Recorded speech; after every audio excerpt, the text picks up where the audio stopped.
Welcome to Cuppa without Carley. We're back with David, Mahir, and Josh to answer some of the most common marketing and events questions we get from our clients. Thanks for joining us. A lot of what we get from clients who are very eager to get started and something that we have to have those conversations and set expectations is around when you're starting off.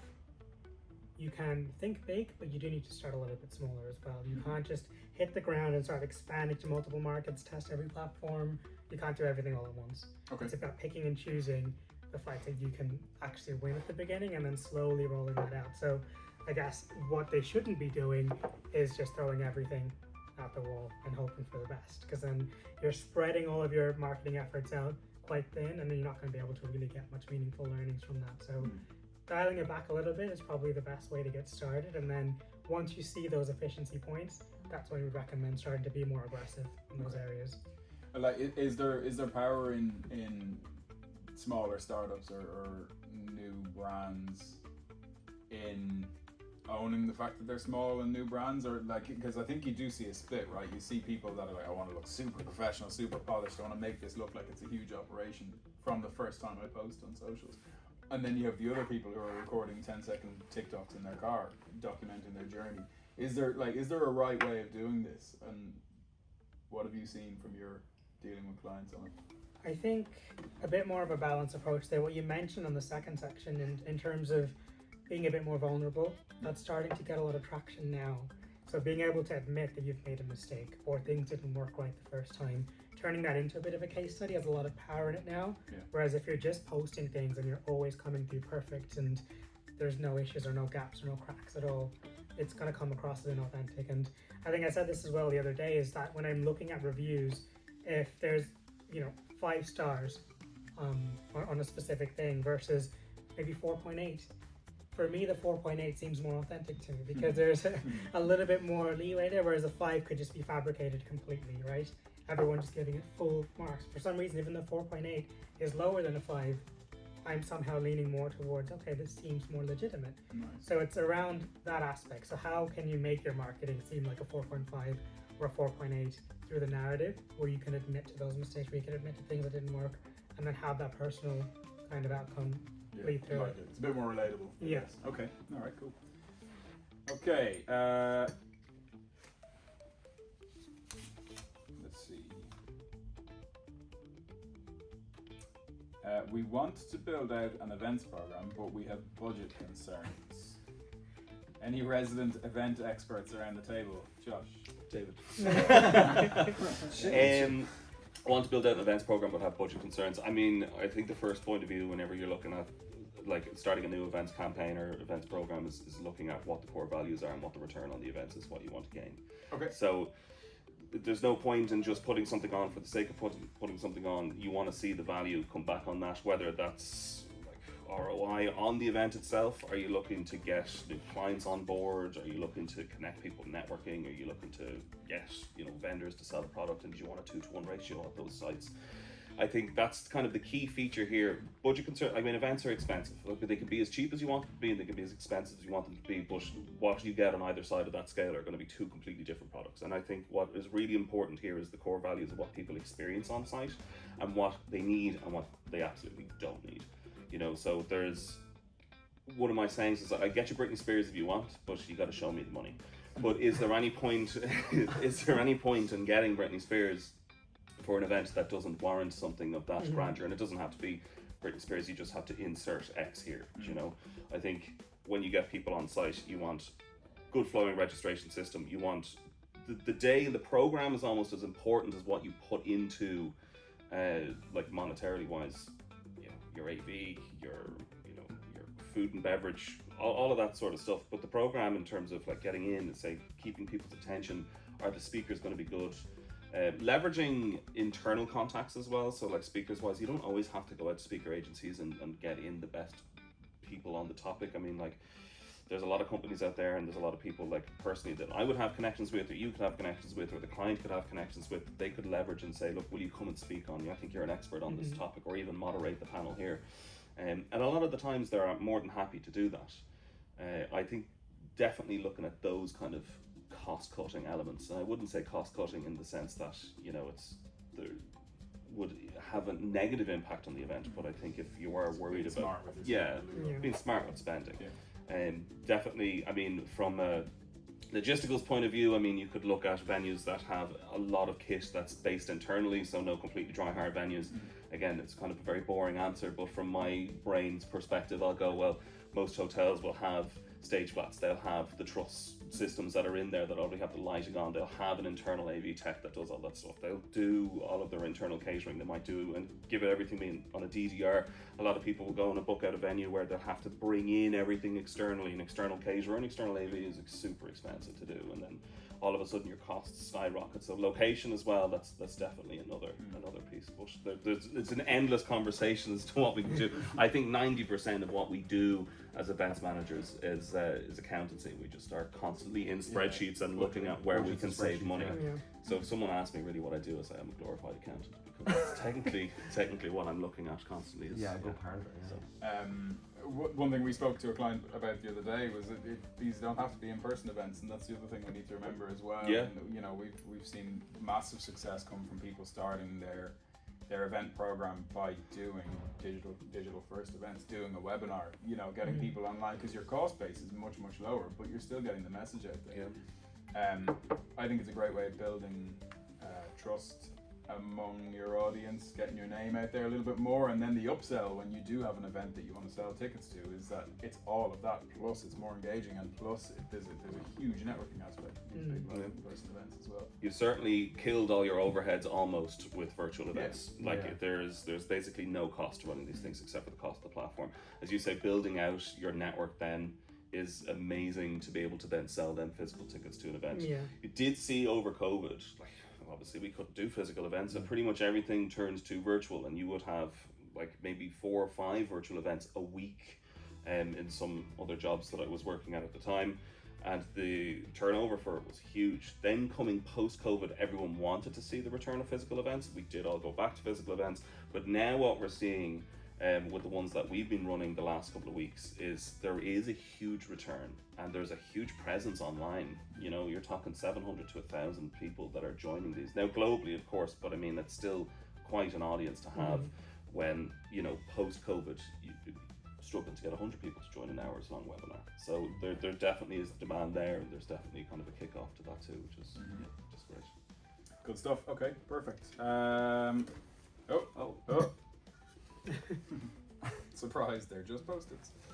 I need, I'm going to point this at the youngest member of the team at the table here. I need to engage with a younger audience. Who is the youngest here? I need to engage with a younger audience. What should I do? I'll take this one then.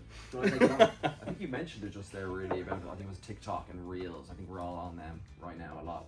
Definitely me, 100%, but I think if we lean towards a lot more of that with our clients, I think as well, even with younger clients, if we do have them, it's been hard to see that we have a lot of younger clients these days, but if we want to try and get that audience out there, I think a lot of people like joining LinkedIn wouldn't be as younger, but I think trying to get that short form media over to them is a really good like step forward. That's what I think you have to get them really in that first like 5 to 10 seconds, like straight away, gone, need them in, like, I think it needs to be fireworks straight away. I think for those sort of people to see like those. Okay, so if you're online on a outside of work hours, David, of course, Yes. but what grabs your attention if you're scrolling through TikTok, for example? What's something that you're going to stop and say, yeah, I'm going to watch this, I'm going to give it the 10 seconds of my attention? The whole versus video, I think one it's just, I scroll think it hits you with what's happening in the video at the start, Okay. and actually shows you at the end sometimes what's actually like it's getting to. But I think I've noticed that a lot more on TikTok now, that it shows you what's happening at I the have end. seen that, yeah. Non-linear, start, yeah. Which is really weird. Like it'll show like the main part of the video, The at start of highlight, the they highlights lead at with the the start, highlight first. and the end of the video is what's actually happening. To get you to hold on To to get you to watch hold the on rest to of the watch the story. rest. I think it's a yeah. weird, like I think it's a weird thing But to do. that's But just what then they've cracked with they've really cracked the engagement. The engagement, I think it's really like getting that hook at the start, and then at the end is when it happens, and then you'll be there for maybe a minute. But I've noticed that even when it's a 3-minute video, you're definitely not getting the engagement and that sort of thing if it's too long. On that front with TikTok and for Instagram as well, I think I've noticed with Instagram as well, they've really taken away the whole just picture only.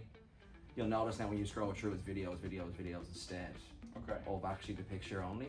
I've noticed that a lot more recently, but I think that hook at the start is the main thing for younger people now these days, because I think people are like goldfish these days. They forget what they've seen, but they want to see it straight away as well. That's probably the main thing for a younger audience.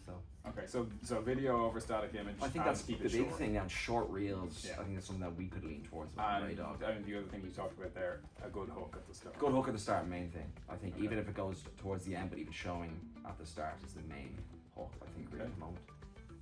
Do you lads think like this happened very quickly from a marketing perspective in terms of how the shift is and grabbing people's attention?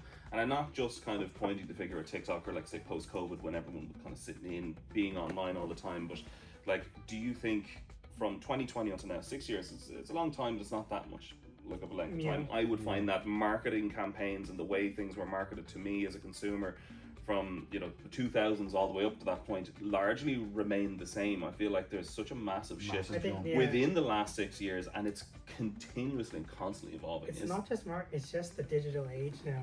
So before, a generational trend could have lasted 5 to 10 years, and now it's 6 months and you're moving on to the next thing. So it's really trying to stay on top. So even like David mentioned there, video could be really important right now, but then the next thing you know, people don't care about video. They want photos. They just want to hear things. Audio, podcasts are huge at the moment, but then they'll switch it up to something else in the next couple of months. Podcasts now as well, though, with the way people are watching them instead of listening to them, as well as a new thing. I only listen to them really, but I think people like to watch them now. Like I wish my brother watches them a lot. Like instead, I think he likes seeing the people. That's pretty much long form video again without realizing it. Where does it go from here? Like we've gone from we'll sit and watch like a 30-minute TV show to then it was like we'll watch a YouTube video for 10 minutes. Now we're talking about TikToks for like 10 seconds. Like it's shorter and shorter, I'd say, for the kids as well. Like even people now, they always have to have their iPads in their hands. You've noticed that a lot more. You just wonder where it stops, or does it go back? Do we? Well, same with other trends. Like you see with fashion all the time, you're bringing back things from the 90s, so it could potentially be a similar thing with digital as well. Yeah. So for example, in like the gaming space, we've gone to the point where all the games now for kids are really flashy and there's numbers and lights and everything coming up on the screen. But they've just re-released games from 20 years ago as a classic edition on some of these, and the younger audience, because people that they're watching, the influencers are playing them, they're actually coming back on board now. So they're playing these really traditional classic games without any of the extra things on them, and they're having fun because an influencer told them that it's a good experience, and they're going back and doing things from 2004, 20 years later. So I think it is kind of like a cycle with editing, any trends. Okay, cool. Let's... Oh, the last one. Well, there's more on the table.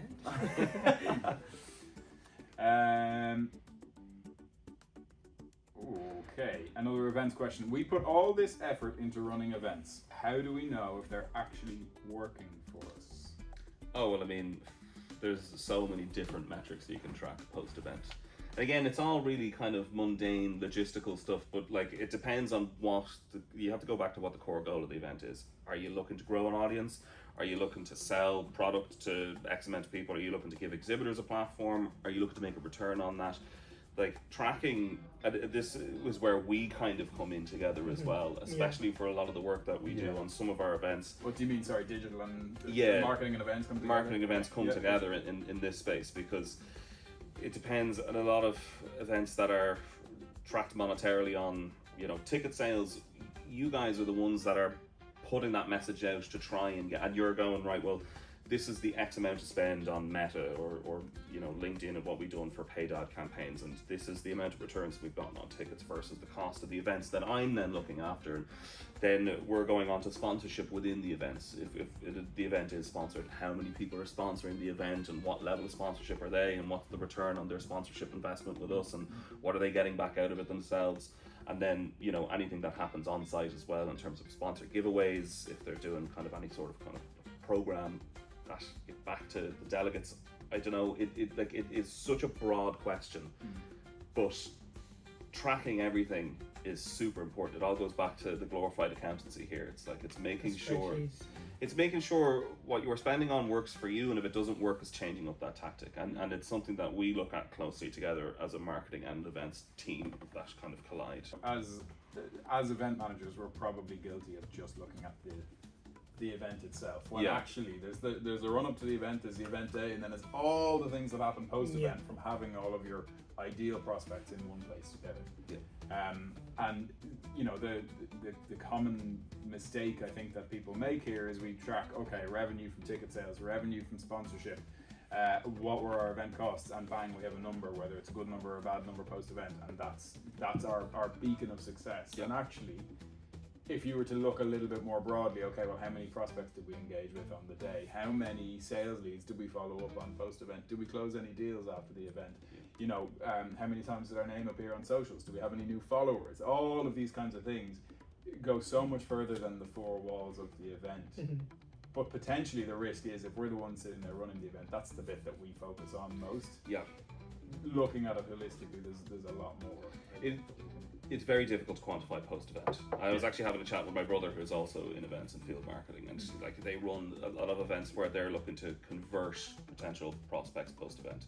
And just like you said there, look at the revenue that all that goes into putting on an event, and how much your F&B costs, and how much the venue costs, and how much the AV costs, and so on and so forth. And you might have a red or a black number.